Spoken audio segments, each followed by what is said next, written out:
ہمارے نبی صلی اللہ علیہ وسلم نے کتنی پیاری دعا سکھائی، اس کو یاد کر لیں۔ اللہم انی اسألک الجنہ، اے اللہ میں تجھ سے جنت مانگتا ہوں، وما قرب الیہا من قول وعمل، اور ہر وہ قول اور عمل جو مجھے جنت کے قریب لے جائے۔ یہ دعا ضرور یاد کریں۔ اسی طرح حدیث میں آتی ہے ایک اور دعا، یہ راتوں کو اٹھ کے مانگنے کی دعائیں ہیں۔ اللہم ارزقنی حبک، اے اللہ تو مجھے اپنی محبت دے دے۔ کیسی پیاری دعا ہے۔ اے اللہ ہمیں ہماری ازواج اور اولاد کی طرف سے آنکھوں کی ٹھنڈک عطا فرما۔ ہمارے علماء کا معمول تھا، جب بھی کوئی عورت اپنے شوہر سے پریشان ہے، شوہر اپنی بیگم سے پریشان ہے، ماں باپ بچوں سے پریشان ہے، تو یہ دعا پڑھنے کا ان کو حکم دیتے تھے۔ یہ سورہ فرقان کی سیکنڈ لاسٹ آیت ہے، یہ یاد کر لیں۔ سمجھ رہے ہیں نا، سیکنڈ لاسٹ سے پہلے والی آیت ہے۔ ربنا هب لنا من ازواجنا وذریاتنا قرۃ اعین واجعلنا للمتقین اماما، اے اللہ ہمیں ایسے لوگوں کا سربراہ بنا جو نیک ہوں، یعنی ہماری ماتحتوں کو کیا بنا دے، بیوی بچوں کو نیک۔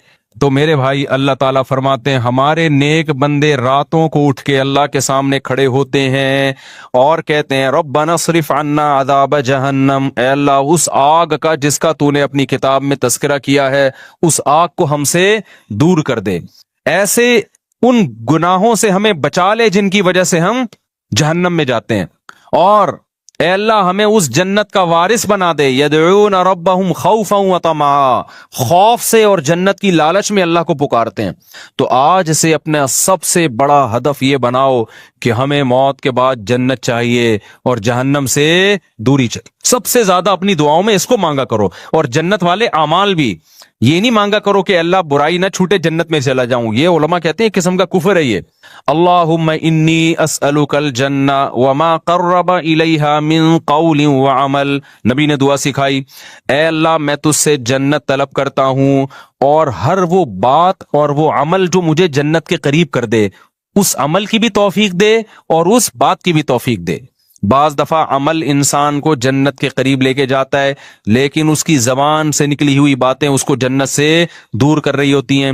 بعض دفعہ زبان سے نکلی ہوئی باتیں اس کو جنت کے قریب لے کے جاتی ہیں، لیکن اس کا عمل اس کو جنت سے دور کر رہا ہوتا ہے۔ ہمارے نبی صلی اللہ علیہ وسلم نے کتنی پیاری دعا سکھائی، اس کو یاد کر لیں۔ اللہم انی اسألک الجنہ، اے اللہ میں تجھ سے جنت مانگتا ہوں، وما قرب الیہا من قول وعمل، اور ہر وہ قول اور عمل جو مجھے جنت کے قریب لے جائے۔ ماں باپ کی فرما برداری جنت کے قریب کرتی ہے، ماں باپ کی نافرمانی جنت سے دور کرتی ہے۔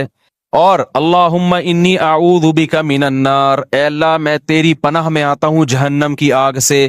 وما قرب الیہا من قول وعمل، مجھے ہر اس عمل سے بچا جو مجھے جہنم کے قریب کر دے، اور ہر اس بات سے بچا دو مجھے جہنم کے قریب کر دے۔ بعض باتیں آدمی کو جہنم میں لے جاتی ہیں، فضول کے تبصرے، لوگوں کے جھوٹے الزامات، غیبتیں، لڑوانے والی باتیں، ادھر کی ادھر ادھر کی ادھر۔ قرآن کہتا ہے نا وَيْلٌ لِكُلِّ ہُمَزَةٍ لُمَزَةٍ، ہر وہ شخص جو تانا زنی کرتا ہے اور چغلیاں کر کر کے لڑواتا ہے، کیا جنت میں جائے گا؟ ہوتے ہیں نا دفتروں میں باس کے چمچے ہوتے ہیں کچھ، اس کی شکایت باس کو جا کے، اس کی چغلی اس کو جا کے، اس کو چغلی اس کو جا کے، پورے ادارے کی ایسی کی تیسی۔ کچھ گھروں میں ہوتی ہیں بعض خواتین جو بیان نہیں سن رہی، اپنے بھائی کو بھابھی کے خلاف، اماں کو بہو کے خلاف۔ اس قسم کی لیڈیز بھی مارکیٹ میں پائی جاتی ہیں۔ جب بھائی بہن سے مل کے گھر آئے گا تو بیگم سے پھٹا ہوگا، ویسے ٹھیک ٹھاک زندگی گزار رہے تھے، تو اس کا مطلب ورغلایا کس نے ہے؟ بہن نے۔ ابے بھائی تو اپنے گھر میں انجوائے کر لائف کو یار، تو ان کے گھر میں جا کے یہ کیوں پڑی رہتی ہے، یوں کی پڑی رہتی ہے، نندے آتی ہیں نا، وہ جو مرضی کری رہے، یہ تو تیرے میاں کا کام ہے نا، اس کو کیوں جا کے پش کر رہی ہے؟ سست ہونا اتنا برا نہیں ہے جتنا میاں بیوی میں آپس میں لڑائی ہونا برا ہے۔ بھائی کوشش کرو یار، جیسے تیسے لوگ برداشت کر رہے ہیں تو دعائیں دو، ماشاءاللہ بھائی صاحب آپ کتنے اچھے ہیں، آپ کی بیگم ایک ذرا بھی کام نہیں کرتی، مگر آپ پھر بھی الحمدللہ اس سے بہت زیادہ محبت کرتے ہیں، برداشت کرتے ہیں، تو اللہ کرے آپ کو بھی ایسے ہی داماد بھی ایسا ہی ملے، یہ ہونا چاہیے نا۔ لیکن ہو کیا رہا ہے مارکیٹ میں، جورو کا غلام بنا ہوا ہے، اس طرح کی باتیں ہو رہی ہیں مارکیٹ میں۔ تو خیر اب مارکیٹ میں تو پتہ نہیں کیا کیا ہو رہا ہے۔ تو نبی صلی اللہ علیہ وسلم نے فرمایا وما قرب الیہا من قول وعمل، اے اللہ مجھے جہنم کی آگ سے بچا اور ہر اس عمل سے جو مجھے جہنم کے قریب کر دے، اور ہر اس بات سے بھی جو جہنم کے قریب کر دے۔ یہ دعا ضرور یاد کریں۔ اسی طرح حدیث میں آتی ہے ایک اور دعا، یہ راتوں کو اٹھ کے مانگنے کی دعائیں ہیں۔ اللہم ارزقنی حبک، اے اللہ تو مجھے اپنی محبت دے دے۔ کیسی پیاری دعا ہے۔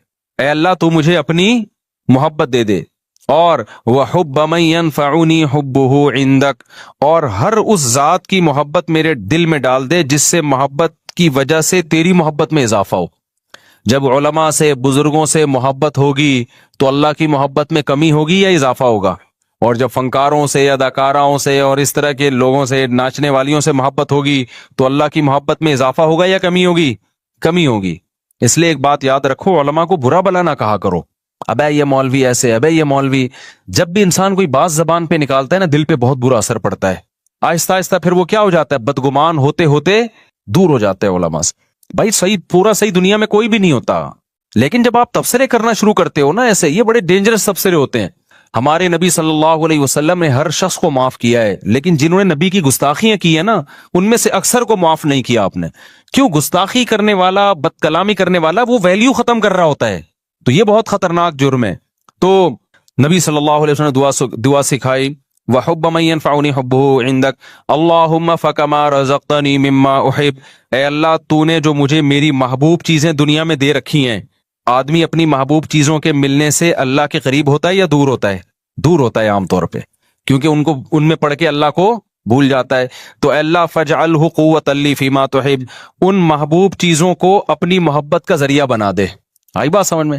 بعض دفعہ محبوب چیز ملنے سے وہ محبوب چیز آپ کے ساتھ اللہ کی محبت میں تعاون کا ذریعہ، جیسے پیسہ نہیں تھا، پیسہ محبوب ہے، مل گیا تو عام طور پہ پیسہ مل کے اللہ سے دور، لیکن اے اللہ مجھے ملے تو میں تیرے سے دور ہونے کے بجائے کیا ہو جاؤں؟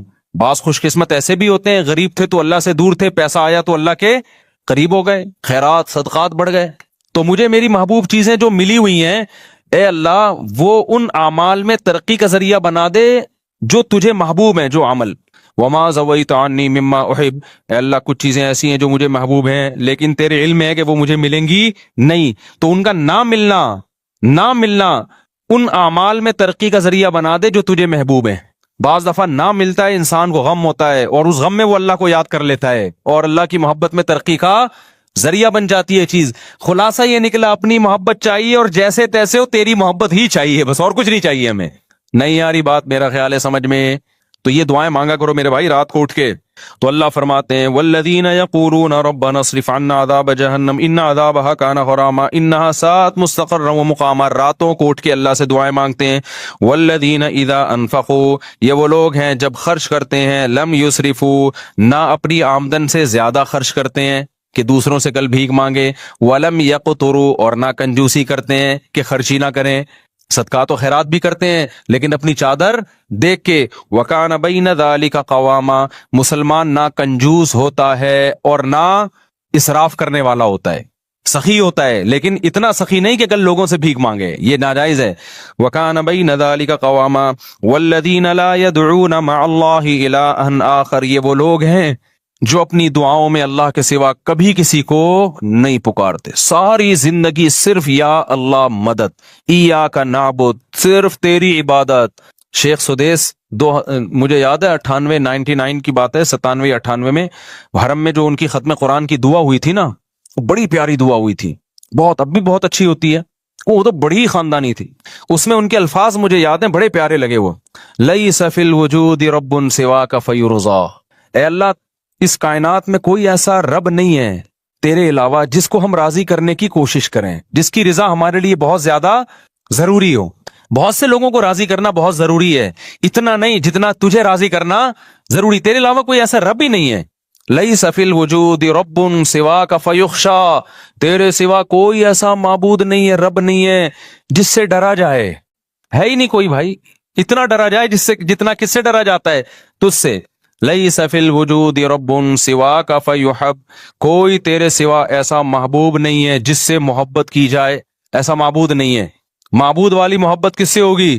غلامی والی محبت صرف آقا سے ہوتی ہے، اور وہ کون ہے؟ اللہ ہے۔ تو یہ بڑی پیاری دعا ہے۔ تو اللہ یہاں یہی فرماتے ہیں وہ اللہ کے علاوہ کسی کو پکارتے نہیں ہیں۔ والذین یقولون ربنا هب لنا من ازواجنا وذریاتنا قرۃ اعین واجعلنا للمتقین اماما، یہ دعائیں مانگتے ہیں، اے اللہ ہمیں ہماری ازواج اور اولاد کی طرف سے آنکھوں کی ٹھنڈک دے۔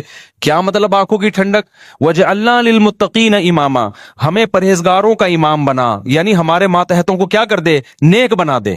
کیونکہ جو اللہ کے خوف رکھنے والے لوگ ہیں ان کی آنکھیں اپنے گھر والوں سے اس وقت ٹھنڈی ہوتی ہے جب وہ اپنے بیوی بچوں کو نماز روزے میں اور نیکی کے کاموں میں مشغول دیکھتے ہیں۔ سمجھ میں آ رہی ہے بات؟ اس میں ازواج میں مرد بھی داخل ہے کہ عورت کے لیے یہ دعا ہے کہ اپنے شوہر سے میری آنکھیں ٹھنڈی کر۔ تو اس کی تفسیر علماء کیا لکھتے ہیں؟ شوہر کو نیک بنا دے۔ جو دنیا دار عورت ہے اس کو شوہر کی نیکی پہ آنکھیں ٹھنڈی نہیں ہوں گی، وہ کہے گی روکھڑا کتنا لا کے دے رہا ہے، یہ فلموں میں ڈانس کتنا اچھا کر لیتا ہے، میرے ہسبینڈ سے ملیے بہت اچھا ناچتے ہیں یہ۔ اس کی آنکھیں کیا ٹھنڈی ہوں گی؟ اوٹ پٹانگ حرکتیں دیکھ کے۔ جو برا آدمی ہوگا اس کے اپنی بیوی کی آنکھیں اس کو ٹھنڈی کب ہوں گی؟ اور جناب وہ پیسے کما رہی ہے، جاب، آج کل تو یہی چل رہا ہے مارکیٹ میں۔ لیکن آپ سلیم الفطرہ ہو گئے نا، آپ کو بچیاں اسکارف میں اچھی لگیں گی، اپنی بچیاں پردے میں اچھی لگیں گی، نماز روزے میں بولو اچھی لگیں گی، ڈرامے دیکھتی ہوئی فلمیں دیکھتی ہوئی اچھی نہیں لگیں گی۔ آپ گھر کا ماحول بنتا ہے، بیوی قرآن پڑھ رہی ہو، بچے، میں نہیں کہہ رہا سارا دن لوگ صوفی بنے رہیں، لیکن یہ منظر عزت دار آدمی کو، سلیم الفطرہ آدمی کو گھر میں بہت اچھا لگتا ہے جب اس کی بچی مصلی پہ کھڑی ہو، بچے قرآن پڑھ رہے ہو، بیگم صاحبہ بھی قرآن پڑھ رہی ہوں اور میاں قرآن پڑھ رہا ہو، بیگم دیکھ رہی ہو، جو کبھی کبھار ہوا کرتا تھا ہماری سوسائٹی میں۔ اللہ تعالیٰ کیا فرماتے ہیں زکریا علیہ السلام کے بارے میں؟ یسارعون فی الخیرات ویدعوننا رغبا ورہبا۔ اللہ نے بڑھاپے میں حضرت زکریا کو اولاد دی نا، تو ان کو اشکال ہوا، اللہ مجھے اتنے بڑھاپے میں کیسے؟ تو فرشتے نے کیا کہا؟ آپ وہ لوگ ہو کہ آپ، اللہ قرآن میں کہتا ہے کہ یہ وہ لوگ تھے جو، یہ ایسا گھرانہ تھا جو نیکیوں میں دوسروں سے آگے نکلتے تھے، تو اس لیے اللہ کی برکتیں ہوئی ہیں۔ تو گھروں میں میرے بھائی کچھ آنکھوں کی ٹھنڈک کا ماحول پیدا کرو۔ یہ آنکھوں کی ٹھنڈک کا ماحول فلموں اور ڈراموں سے پیدا نہیں ہوگا۔ فلمیں اور ڈرامے اخلاق خراب کر رہے ہیں، بیٹیوں کو ماں کے سامنے چیخنا سکھا رہے ہیں، عورت کو شوہر کے گریبان میں ہاتھ ڈالنا سکھا رہے ہیں، اس میں کانفیڈنس پیدا کر رہے ہیں کہ جتنے تمہارے رائٹ اتنا اس کا رائٹ ہے، گریبان میں ہاتھ ڈال کے پوچھا کرو فراز شٹ اپ، ہوتا ہے نا، ایسے بات کیا کرو۔ یہ کون سکھا رہا ہے؟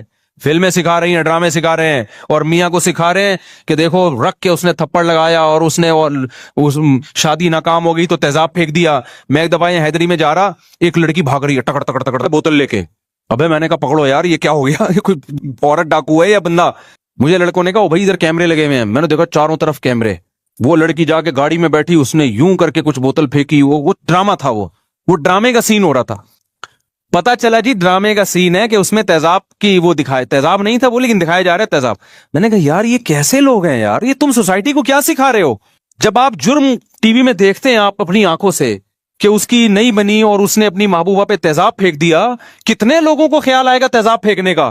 بس انٹرٹینمنٹ کے نام پہ، انٹرٹینمنٹ کے نام پہ کیا ہو رہا ہے؟ سب کچھ ان کے لیے سب کچھ حلال ہے بھائی، سوسائٹی گئی بیسی کی تیسی ہو جائے سوسائٹی کی۔ اس لیے انسانوں سے نہیں پوچھا کرو، کس سے پوچھنا ہے کیا کرنا ہے؟ خدا سے۔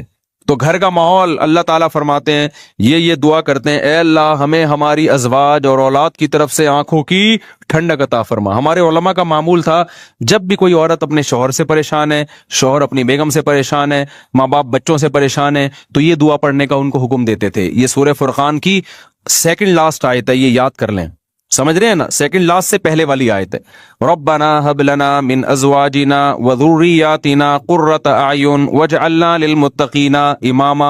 اے اللہ ہمیں ایسے لوگوں کا سربراہ بنا جو نیک ہوں، یعنی ہماری ماتحتوں کو کیا بنا دے؟ بیوی بچوں کو نیک، تو مطلب خود ہمیں بھی بنا دے، اصل ہم خود سٹے لگا رہے ہوں اور بیگم کو کیا کہ ان کو آنکھوں کی ٹھنڈک بنا دے۔ اچھا میرے بھائی، اصل میں نے جس محلے میں رہتا تھا اس کے قریب ایک محلے میں چرسی بہت تھے، تو وہ ان کو دیکھ دیکھ کے نا میرے دماغ میں ایک لاشور میں وہ سٹا بیٹھ گیا۔ اللہ معاف فرمائے، ہر مثال میں سٹا ہی آ رہا ہوتا ہے۔ تو اللہ فرماتے ہیں اولئک یجزون الغرفۃ بما صبروا، یہ وہ لوگ ہیں جن کو اس صبر کی وجہ سے ہم جنت کے بالا خانے دیں گے۔ صبر کیا مطلب؟ اس ماحول کو کریٹ کرنے میں کچھ صبر کرنا پڑتا ہے۔ ٹی وی گھر میں لا کے رکھے، فلم لگانے میں کوئی صبر کرنے کی ضرورت بولو نہیں ہے۔ ہاں صبر اس میں ہوگا کہ بیگم ابھی سونے کا ٹائم ہے، ابھی نہیں، صبح دیکھیں گے فلم اس میں تو صبر ہو سکتا ہے۔ ٹی وی بند کرنے میں کیا ہے؟ صبر ہے۔ نماز پڑھنے میں کیا کرنا پڑے گا؟ صبر کرنا پڑے گا۔ تلاوت کرنے میں کیا کرنا پڑتا ہے؟ باوضو ہو کے قرآن ہاتھ میں لے کے بیٹھنا پڑتا ہے۔ اچھے ماحول کے لیے صبر چاہیے، برائی کے لیے صبر کی ضرورت نہیں، بے صبری چاہیے اس کے لیے۔ تو اللہ کہتے ہیں انہوں نے صبر کر کے گھر کا ماحول اچھا کر دیا، اور خود بھی اچھے بن گئے تو اولئک یجزون الغرفہ، جیسے گھر میں ان کو آنکھوں کی ٹھنڈک ملے گی ایسے ہی جنت میں بھی ہم نے ان کے لیے آنکھوں کی ٹھنڈک کا انتظام کیا ہوا ہے۔ ولا یقتلون النفس التي حرم اللہ الا بالحق، کسی انسانی جان کو ناحق قتل نہیں کرتے۔ ولا یزنون، اور زنا نہیں کرتے۔ اللہ نے زنا کو قتل کے ساتھ ذکر کیا ہے، اس سے پتہ چلتا ہے زنا کرنا اور قتل کرنا اللہ کی نظر میں کیا ہے؟ سیم۔ علماء نے اس کی حکمت بیان کی ہے، زنا انسانیت کا قتل ہے۔ کیوں؟ اس سے ولد الزنا بچے ہوتے ہیں۔ آج یورپ میں دیکھو باپ لیس بچے ہو گئے نا، یہ انسانیت کا قتل کر دیا، خاندانی نظام سے بچوں کو محروم کر دیا۔ اب یہ نہ ہو کہ کوئی کہے کہ میں جب زنا کرتا ہوں تو معاذ اللہ میں تو حمل روکتا ہوں، بچہ ہی نہیں ہوتا۔ اللہ کی نظر میں یہ کیا ہے بھائی؟ تیرا بچہ ہو یا نہ ہو، لیکن جس سوسائٹی میں زنا ہوگا وہاں ولد الزنا ہوں گے۔ انگریزوں کو دیکھ لو نا جا کے، یہ انسانیت کا قتل کر دیا تم نے، روحانی قتل ہے انسانیت کا۔ اس لیے قرآن کہہ رہا ہے زنا کے قریب بھی پھٹکنے کی اجازت نہیں ہے۔ وَمَن يَفْعَلْ ذَلِكَ يَلْقَ أَثَامًا، اللہ کہتے ہیں جس نے یہ کام کیا، انسانی قتل کیا یا زنا کر لیا، وہ بہت بڑے جرم سے ملاقات کی، اس نے چھوٹا مجرم نہیں ہے۔ یضاعف له العذاب یوم القیامہ، بہت بڑا عذاب ہم اس کو قیامت کے دن دیں گے اور ذلیل ہو کے اس میں پڑا رہے گا وہ۔ تو قتل نفس اور زنا کو اللہ نے ایک ساتھ بیان کیا۔ آج قتل کو تو جرم سمجھا جا رہا ہے، زنا کو جرم نہیں سمجھا۔ جب کوئی کہا کرے نا یہ میری گرل فرینڈ ہے، اس کو بولو اللہ کے عذاب سے ڈر۔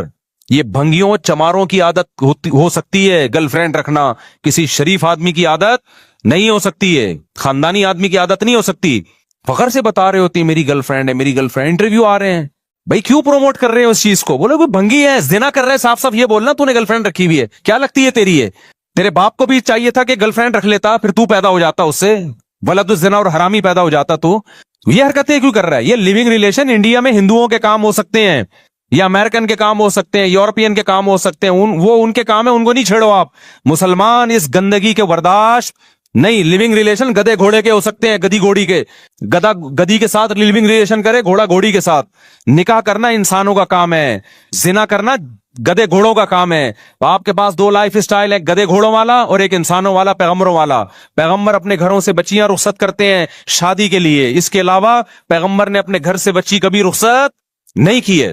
اپنی بیٹیوں کو گھر سے شادی کے لیے رخصت کرو، بوائے فرینڈ کے ساتھ جانے مت دو اس کو، نہ خود گرل فرینڈ رکھو۔ پیغمبروں کے گھروں میں عورتیں آئی ہیں، معاذ اللہ نقل کفر، کیا دوست بن کے آئی ہیں، بیویاں بن کے آئی ہیں۔ آپ کے گھر میں عورت بیوی بن کے آئے گی، آپ کی بہن بیٹی گھر سے کسی کی بیوی بن کے نکلے گی۔ اس کے علاوہ تمام راستے کیا ہیں؟ بھنگیوں چماروں والے، گدے گھوڑوں کتوں والے راستے ہیں۔ کوئی بولا کرے نا، دیکھو اللہ کی خاطر غصہ کرنا، اللہ کی خاطر نفرت کا اظہار کرنا یہ بھی ضروری ہے۔ حدیث میں جہاں یہ آتا ہے کہ اللہ کی خاطر محبت کرو، وہاں اللہ کی خاطر نفرت بھی ہے۔ اپنے ذرا سے معاملات میں ایسے غیرت دکھاتے ہیں جیسے پھٹا جا رہا ہے، وہاں اخلاق ختم ہو جاتے ہیں۔ اللہ کے معاملے میں ایسا گھننا بن، تین طلاقیں دے کے لوگوں نے بیویوں کو رکھا ہوا ہے، ایکچولی ان کا معاملہ ہے، ہم کیوں ان کو انوائٹ کر رہے ہیں دعوتوں میں؟ بھائی قرآن نے منع کر دیا 3 طلاق کے بعد رکھنا، بائیکاٹ کرو اس کا۔ میں نہیں کہہ رہا کہ جا کے سر پہ ڈنڈے مارو، بولو بھائی ہمارا ان سے ہمیشہ کے لیے تعلق، بولو ختم۔ بہن نے کہ شوہر نے 3 طلاقیں دی، اس نے فتویٰ لے کے شوہر کے ساتھ رہ رہی ہے، بہن کو بول دو ہمارے دروازے تمہارے لیے ہمیشہ کے لیے بند۔ دوست نے ایسا کر لیا، اپنی بیوی کو 3 طلاقیں دے کے رکھا ہے، بولا بھائی دوستی آج سے کیا ہے؟ ختم۔ ہم تجھے کوئی ایف آئی آر کٹتی بھی نہیں ہے اس پہ، ہم نہیں تجھے کچھ کہہ رہے، لیکن ہمارے ساتھ تعلق کیا ہے؟ حرام کو یار تم حلال کا لیبل لگا رہے ہو اس کے اوپر۔ قرآن نے صاف منع کر دیا، نہیں ہوتا 3 طلاق کے بعد، نہیں رہ سکتی۔ فتوے تو آپ کو ہر دور میں ہر طرح کے مل جائیں گے، تو کچھ خدا کے لیے بھی تھوڑی سی غیرت اختیار کرنا سیکھو۔ میں نہیں کہہ رہا لوگوں کے سر پھاڑو، نہ ہمیں یہ اتھارٹی ہے نہ ہم یہ کر سکتے ہیں، اپنی نفرت کا تو اظہار کرو نا۔ دوست آتا ہے گرل فرینڈ کو لے کے، بھائی مجھے گھر چاہیے، ابے بھائی ہمارا یہ چکلا کھانا ہم نے یہاں پہ گھر میں نہیں کھولا ہوا۔ آدھے ہوتے ہیں کہ یار رات گزارنی ہے گرل فرینڈ کے ساتھ، بولو یہ چکلا کھانا نہیں ہے، شریف لوگوں کا گھر ہے، پتلی گلی سے نکل یہاں سے۔ اکیلا آئے گا تو ٹھیک ہے بیٹھ، یا بیوی بنا کے لائے گا تو ٹھیک ہے، ہمارا گھر ہے بھائی، دوستی آ رہی ہے بھابھی کے ساتھ آؤ جاؤ آنا ہے۔ گرل فرینڈ کیا ہوتی ہے؟ حرام رشتہ ہے، کتوں گدے گھوڑوں کے یہ رشتے ہوتے ہیں، انسانوں کے یہ رشتے نہیں ہوتے۔ قرآن کتنا بڑا جرم بیان کر رہا ہے، وَمَن يَفْعَلْ ذَلِكَ يَلْقَ أَثَامًا، جو زنا کرے گا قتل کرے گا، قتل کے ساتھ بیان کر رہا ہے قرآن۔ اللہ کی نظر میں دونوں میں کوئی فرق نہیں ہے۔ یلقا ساما، بہت بڑے جرم سے ملے گا، یضاعف له العذاب، بہت بڑا عذاب دوں گا اس کو میں۔ آگے قرآن کہہ رہا ہے الا من تابا، کیسی پیاری آیتیں ہیں یار، کتنی دھمکیاں دی اللہ نے۔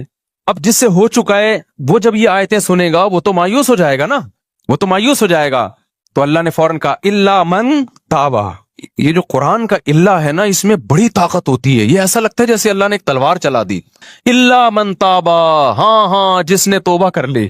اب تک جو ہوا سو ہوا، کیونکہ جب زانی یہ آیتیں سنے گا وہ تو کہے گا میں تو گیا کام سے. اللہ کہتے ہیں مہلت ہے. الا من تابا، اب تک گرل فرینڈ رکھی نا تو نے، زنا کیا، لڑکوں سے بدفعلی کی، قتل کیا. من تابا، توبہ کر لے. آج کیا کر لے؟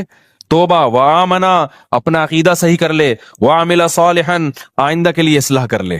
آئندہ کے لیے کیا کر لے؟ اصلاح کر لے. فاولئک یبدل اللہ سیئاتہم حسنات وکان اللہ غفورا رحیما. یہ وہ لوگ ہیں جو پکی توبہ کرتے ہیں اور پھر اس پہ قائم رہتے ہیں. اللہ ان کی برائیوں کو نیکیوں سے بدل دیتا ہے. کیوں؟ اللہ غفور بھی ہے اور اللہ رحیم بھی ہے. اس کا ایک مطلب یہ بیان کیا گیا ہے کہ توبہ جب بہت زبردست ہوتی ہے تو اللہ کا ایسا قرب ملتا ہے اس کو کہ جو اس نے گناہ کیے تھے نا، اس کے جو نقصان اس کو ہوئے تھے، اللہ سے دوری، وہ نقصان کیا ہو جاتا ہے؟ ختم ہو جاتا ہے. آگے اللہ فرماتے ہیں اب ایک سوال ہوتا ہے کہ اللہ اتنا بڑا جرم کیا ایک شخص نے، قتل بھی کیا، زنا بھی کیا، پکی توبہ کر لے تو اس کو معاف کر رہے ہیں؟ دنیا میں تو ایسا نہیں ہوتا. دنیا میں جب آپ ریاست کے قانون کی توڑتے ہیں، ریاست کو اور بہت بڑا جرم کرتے ہیں تو ریاست معاف نہیں کرتی. تو اتنے آرام سے کیسے معاف کر رہا ہے؟ کتنی دفعہ زنا کر چکا ہے، اب یہ توبہ کر رہا ہے تو معاف کر دے گا؟ تو اللہ کیا کہتے ہیں؟ وَمَن تَابَ وَعَمِلَ صَالِحًا فَإِنَّهُ يَتُوبُ إِلَى اللَّهِ مَتَابًا. اللہ کہتے ہیں جو توبہ کر رہا ہے اور آئندہ عمل کو ٹھیک کر رہا ہے تو وہ توبہ کس کے دربار میں کر رہا ہے؟ وہ انسان کے پاس تھوڑی آ رہا ہے، وہ تو خدا کے پاس جا رہا ہے. تو خدا کا ظرف چھوٹا نہیں ہے. جہاں وہ سزائیں بہت سخت دیتا ہے تو اس نے ایک دوسرا اس کی تلافی کیسے کی ہے کہ اس کا ظرف بھی کیا ہے؟ بہت بڑا ہے. اس کی معافی بھی کیا ہے؟ وہ بہت بڑی ہے. تو یہ مت دیکھو کہ کتنے جرموں کے بعد توبہ کر رہا ہے، یہ دیکھو کہ دروازہ کس کا کھٹکھٹا رہا ہے؟ خدا کا دروازہ کھٹکھٹا رہا ہے، جبکہ اس نے عذاب اپنی آنکھوں سے نہیں دیکھا. تو میں کیسے اس کو معاف نہیں کروں گا؟ والذین لا یشہدون الزور واذا مروا باللغو مروا کراما. یہ وہ لوگ ہیں جو جھوٹ کے قریب سے نہیں گزرتے، اور جب لغویات کے قریب جاتے ہیں، لغویات میں یہ گانے بجانے، موسیقی، شراب کباب کی محفلیں، تو مرو کراما، عزت کے ساتھ گزر جاتے ہیں. ان لغویات کی طرف کان نہیں لگاتے. والذین اذا ذکروا بآیات ربہم لم یخروا علیہا صما وعمیانا. جب ان کو ان کے رب کی آیتیں اور احکام بتائے جاتے ہیں تو اندھے اور بہرے ہو کے نہیں گزرتے. آپ دنیا پر اس آدمی کو بتائیں خدا کا یہ حکم ہے، ابے جاؤ یار، کیا باتیں کر رہے ہیں یار، صوفیوں والی باتیں کرتے رہتے ہو ہر وقت. اللہ کہتے ہیں جو ہمارے نیک بندے ہیں نا، جب ان کو اللہ کی بات بتائی جاتی ہے تو اندھے اور بہرے سنتے بھی ہیں کہ کیا کہا جا رہا ہے، پھر دیکھتے بھی ہیں کہ اب سیدھا راستہ کون سا ہے. ایک کام کر لیا کرو، خالدین فیہا، وہ میں بتاتا ہوں ابھی، خالدین فیہا، ہمیشہ اس جنت میں رہیں گے. حسنت مستقرہ، کچھ صیغے نا تعجب کے ہیں وہ اللہ استعمال کرتا ہے. یہ بس آخر یہ پڑھ کے میں بیان ختم کرتا ہوں. حسنت مستقرہ، اللہ کہتے ہیں کیا زبردست ٹھکانہ ہے. یعنی اللہ تعجب کا اظہار کر رہے ہیں، حالانکہ اللہ کو کسی چیز پہ تعجب نہیں ہوتا، لیکن اتنی اچھی ہے جنت کہ اللہ کہہ رہے ہیں کہ گویا کہ مجھے بھی تعجب ہو رہا ہے کہ میں نے اپنے بندوں کے لیے کیا زبردست انتظام کر دیا. بھائی مجھے خود حیرانگی ہو رہی ہے. یہ بلاغت ہے قرآن کی ہمیں سمجھانے کے لیے. ایسا انتظام کر دیا کہ ہٹو بچوں ہو گیا، یعنی سمجھ لو آپ. اور میں کیا بولوں اپنی زبان میں بھائی، ہٹو بچوں کا مطلب پتا ہے؟ جب کوئی بڑی شاہی سواری خاندانی قسم کے بچوں کو ہٹا ہے آگے سے، تو دیکھ نہیں رہا کون آ رہا ہے بھائی. تو کیونکہ بعض لوگ نے نیچے کمنٹس میں پوچھا ہوتا ہے یہ ہٹے بچوں کیا ہوتا ہے. اب ان کو کون سمجھائے کہ ہٹو بچوں کہہ رہے ہیں، ہٹو کا مطلب ہٹاؤ اور بچوں کا مطلب بچوں. تو کبھی کراچی آؤ، ہم تمہیں سمجھائیں گے ہٹو بچوں. جیسے بمبئی والے کہتے ہیں کہ کیا بولتا ہے بنڈائے، کسی نے مجھے بتایا بمبئی میں لفظ بہت مشہور ہے، تو ہم کراچی والوں کو نہیں پتا چلے گا، ان کے یہاں بہت مشہور ہے. خیر، اللہ فرماتے ہیں حسنت مستقرا و مقاما، بہت بہترین قرار گاہ ہے اور بہت بہترین، کیا ہی بہترین ٹھکانہ ہے. قل ما یعبأ بکم ربی لولا دعاؤکم. آخر میں اللہ سورہ فرقان میں بڑی زبردست بات کہتے ہیں کہ دیکھو تم اپنے رب کو اگر یاد نہیں رکھو گے تو رب کو تمہاری کیا پرواہ ہے بھائی. تم آپس کے ہی مسئلوں میں لگے رہو گے، کھا اسی کر رہے ہو، پہن اسی کر رہے ہو، بھول اسی کو گئے ہو، تو پھر آخرت میں مجھ سے امیدیں مت لگانا. میں تو اسی کو یاد رکھوں گا جو مجھے یاد رکھے گا. فقد کذبتم فسوف یکون لزاما. تم اگر انکار کرو گے نا ان باتوں کا اور عمل سے دور جاؤ گے تو پھر دوسرا انجام ہوگا تمہارا، یہ والا انجام نہیں ہوگا۔ وہ میں ایک بات ذہن میں آئی تھی، وہ نکل گئی ذہن سے، میں نے کہا وہ بتاتا ہوں میں۔ اولئک یجزون الغرفۃ بما صبروا ویلقون فیہا تحیۃ وسلاما۔ ابھی میں نے کہا تھا نا ایک بات کر کے بیان ختم کرتا ہوں، دیکھو یار ایسے منٹوں میں بات دماغ سے نہیں۔ ایک کام، ہاں یاد آ گیا، پچھلے سال نا میں ڈیفینس میں گیا کسی کے گھر، کوئی بیان تھا یا کوئی میرے دوست تھے، دعوت تھی، ہاں دوست تھے میرے، وہ دعوت تھی۔ مجھے کتے سے یاد آیا، اصل میں ان کے گھر بہت بڑا کتا تھا، میں نے سمجھایا بھی کتے مت پالو۔ میں جب ان کے گھر گیا تو ان کے والد صاحب نے اپنے گھر کا مجھے وزٹ کرا کے کمرہ دکھایا، بڑا وی آئی پی کمرہ تھا، وہ خوشبو، عود کی خوشبو جو ہے نا دھونی، تو انہوں نے کہا یہ ہمارا مصلی ہے، ہم نے اپنے گھر میں ایک کمرہ عبادت کے لیے بنایا ہے، نماز، تلاوت، ذکر کہاں ہوگا؟ ادھر ہوگا۔ میں نے کہا بھائی یہ تو حدیث میں نبی کا حکم ہے کہ اپنے گھروں میں ایک کمرہ کیا بناؤ؟ عبادت کے لیے۔ اب کراچی میں لوگوں کے گھر چھوٹے ہوتے ہیں، اتنے کمرے ہوتے نہیں ہیں، لیکن جن لوگوں کو اللہ نے بڑے گھر دیے ہیں ان کو چاہیے کہ نبی صلی اللہ علیہ وسلم کی حکم کی تعمیل میں ایک کمرہ کس کے لیے خاص کر دیں؟ اللہ کے لیے۔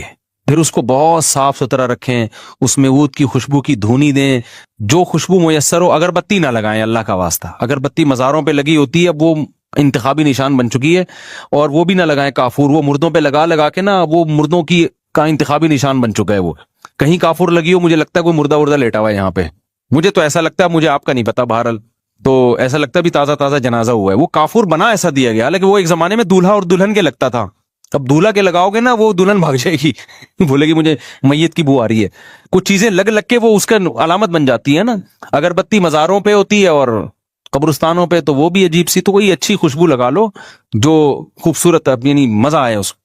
بڑا فرق پڑتا ہے جب صفائی ستھرائی اور اچھی خوشبو ہو نا، جو دماغ میں نہ چڑھے، اچھی بھینی خوشبو، بڑا اس سے عبادت کا لطف ڈبل ہو جاتا ہے۔ ہمارے نبی نماز کے لیے بہت زیادہ خوشبو لگا کے آیا کرتے تھے، بہت زیادہ خوشبو کا استعمال کرتے تھے، اچھی خوشبو بشرطے کے۔